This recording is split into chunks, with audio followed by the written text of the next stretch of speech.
You know, the good news from Titus, and now he's shifting gears, bringing good news from Macedonia. He's holding up the believers in Macedonia as an example.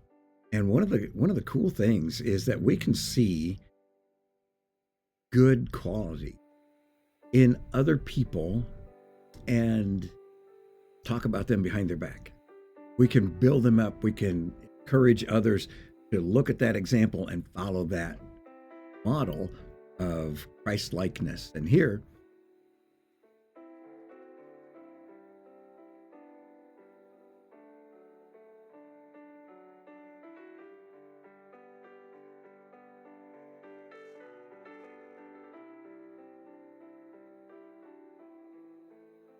in rich generosity. And it's very rare that you hear the phrase extreme poverty and rich generosity in the same phrase. But you've got to be reminded as it comes to listening to what Jesus taught his disciples. Remember the day that they were at the temple and these parades and processions of drummers and trumpeters would precede the very wealthy, and they would come while everybody was looking at this grand procession, and they'd put their large amounts of money in the temple treasury. And everybody would applaud and pat them on the back. And while one entourage had moved away from the treasury a little bit and everybody was oohing and awing, here comes this little lady. She put in 2 little copper coins. And Jesus said, "Men, I'm here to tell you that she put in more than all the others combined, because she gave the last that she had. She gave out of her extreme poverty." And God sees this as rich generosity. God sees this as trusting him, an expression of gratitude.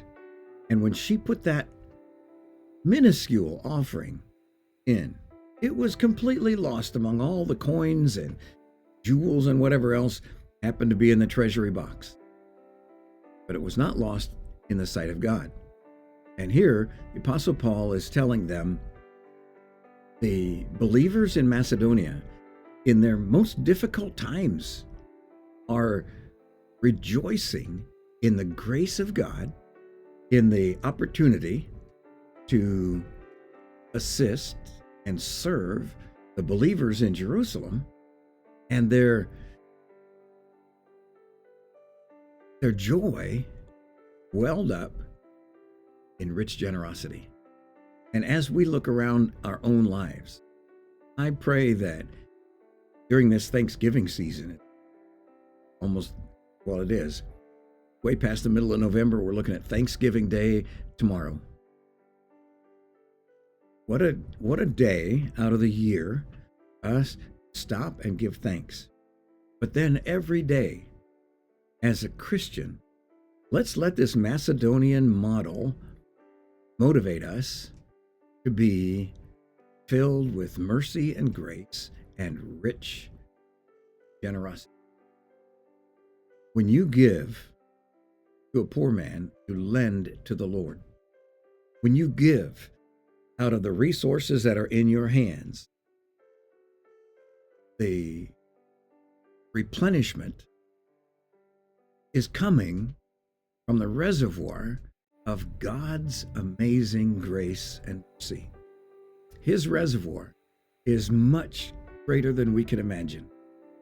So we can be richly generous. He has given us everything to enjoy.